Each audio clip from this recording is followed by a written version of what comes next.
biggest catch as far as cyber crime is concerned. आपके जरिए कई लोगों को फ्रॉड किया जा रहा है। रजिस्टर किए यहाँ पर, उन्हें एफआईआर में कन्वर्ट किया। उसके बाद हमारी टीम, साइबर क्राइम की टीम ने अब तक 21 लोगों को अरेस्ट कर रखे हैं। 21 लोगों को अरेस्ट कर रखे हैं, जिसमें एक चाइनीज़ नेशनल भी है।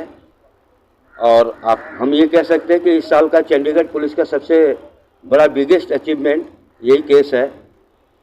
इसमें 10 दिनों के अंतराल में हमने 21 लोगों को अरेस्ट किया है। और ये ऑपरेशन हमारा पैन इंडियन था, यानी कि 5 स्टेट्स यूपी, राजस्थान, झारखंड, चंडीगढ़ और दिल्ली। इस पूरी टीम का जो नेतृत्व कर रहे थे वो हमारे एसपी केतन बंसल जी हैं, एसपी साइबर क्राइम, और जो डीएसपी हमारे वेंकटेश जी हैं।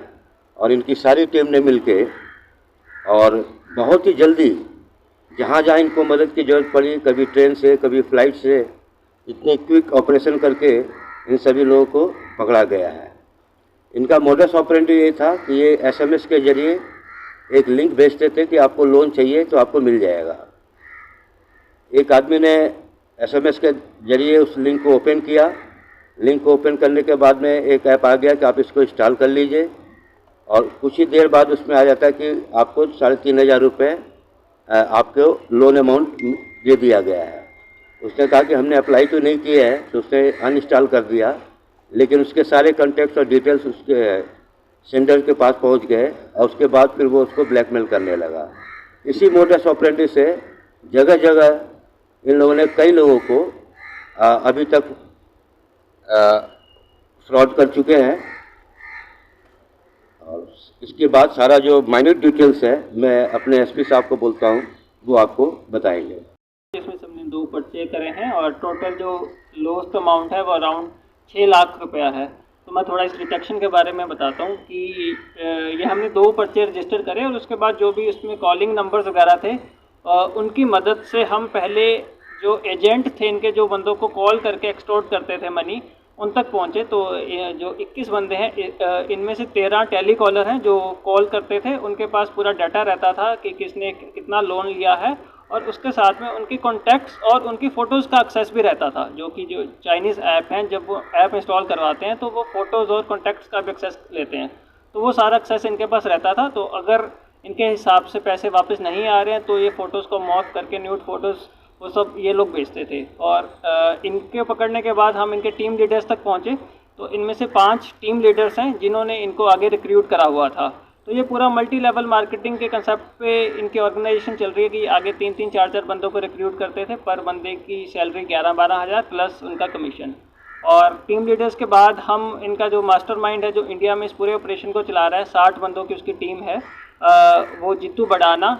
जब हम वहाँ पे उसको पहुँचे पकड़ने के लिए रांची में, तो पता चला कि उसका असली नाम परवेज़ आलम है और वो बिल्कुल बांग्लादेश भागने की फ़िराक में था। और उस टाइम रांची से उसको पकड़ा, और रांची पुलिस ने भी हमारा इसमें काफ़ी सहयोग दिया। और उसको पकड़ने के बाद उसने हमें बताया कि जैसे कि सैलरी डिस्ट्रीब्यूशन डे था, तो दिल्ली में उसको पूरी सैलरी मिलनी थी। तो उसकी पूरी टीम की 11,31,000 रुपया सैलरी थी। तो उसके साथ हम दिल्ली में उसके इंस्टेंस पे वो पूरा जो बंदा डिलीवरी देने आया था 11,31,000 की, उसको अरेस्ट किया, साथ में पूरे पैसे रिकवर करें। तो डिलीवरी मैन से हम चाइनीज़ तक पहुँचे जिसने उसको सारे पैसे दिए थे। तो वो चाइनीज़ जो इनमें है वैन शेंगुआ, उसको भी हमने अरेस्ट किया। तो इनको कुल मिला के 21 लोग अरेस्ट हुए हैं। नेशनल्स बैठे हुए हैं वहाँ पे, उनके बिहाफ पे इंडिया में रह के इस पूरे रैकेट को चला रहा है। उसने जैसे जीतू बड़ाना को पहले हायर किया, जिसकी अराउंड 35,000 सैलरी है, प्लस अराउंड 50,000 वो ऊपर से बना लेता है, तो अराउंड 80 to 85,000। और आगे जो जीतू बड़ाना है उसने बाकी सारी 60 लोगों की टीम को रिक्रूट किया।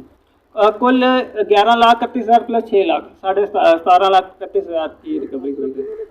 जो चंडीगढ़ में कंप्लेंट्स आई है वो मैंने जैसे कि आपको बताया 98 कंप्लेंट्स आई है अभी तक। बाकी हम अभी पूरा डाटा इनके IMEI नंबर्स और बैंक अकाउंट्स I4C को भेजेंगे, तो एग्जैक्ट पूरे ऑल इंडिया में कितनी लिंकेजेस हैं वो हमें कुछ दिन में मिल जाएंगे। ये सब लोग वर्क फ्रॉम होम ही करते थे। जो जब ये रिक्रूट भी हुए तो ऐसे ही हुए हैं कि वर्क फ्रॉम होम का इनको मैसेज आया, उसके थ्रू इनकी इंटरव्यू हुई।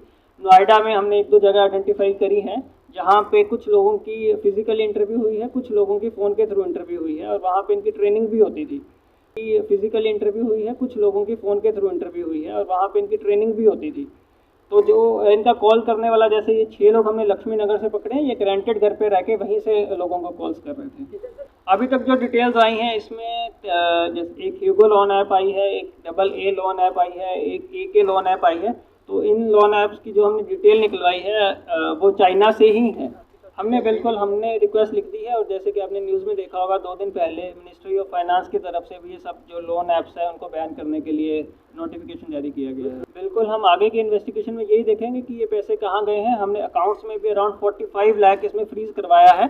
जिन अकाउंट्स में मनी गई है वो जयपुर, जोधपुर, आगे दिल्ली, तो उनमें भी हमने अकाउंट्स फ्रीज कराए हैं। उस पर भी देखेंगे कि वो आगे चाइना में पैसा कैसे जा रहा है, वो आगे की इन्वेस्टिगेशन में रहेगा। नहीं, बिल्कुल उनको पता था, जिस टाइप से उनकी ट्रेनिंग हो रही थी, तो उनको बिल्कुल पता था कुछ भी लीगल काम में ऐसा तो नहीं होगा कि आप फोटोज मॉर्फ करके किसी को एक्सपोर्ट करें। ये गाली गलौज करते थे, और उसके बाद भी अगर नहीं आता तो इनके पास फोटोज़ का एक्सेस रहता था, उनके फोटोज़ को मॉर्फ करके उनके कॉन्टैक्ट्स को भेजते थे।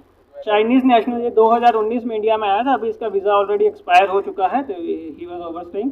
और जो बिल्कुल आपने सही कहा, आंध्र प्रदेश में अभी रिसेंटली 2 दिन पहले भी एक कपल ने सुसाइड किया है। जिसमें हम लोगों को यही अवेयर करेंगे कि बिल्कुल ऐसे टाइप के इंस्टेंट लोन ऐप्स पे बिल्कुल ध्यान ना दें, ऐसे बिल्कुल इनसे ल्योर होके इनको इंस्टॉल मत करें। नहीं, इसमें तो जो हमारी केसेस है, इसमें तो बंदे ने लोन लिया भी नहीं है, जस्ट इंस्टॉल्ड द ऐप, और उसके बाद उसने अपनी एलिजिबिलिटी चेक करी, उसने लोन लिया भी नहीं है, फिर भी उसको एक्सटोर्ट किया जा रहा है। ये छोटी अमाउंट से रहती हैं 3,000-3,500, लेकिन उसके बाद एक्सटोर्ट वो ज़्यादा अमाउंट करते हैं कि एक बार 10,000, फिर 10,000, क्योंकि उनके पास डाटा एक बार चला जाता है, और कंपनी के अलावा भी ये लोगों के पास डाटा तो पहुंच ही जाता है।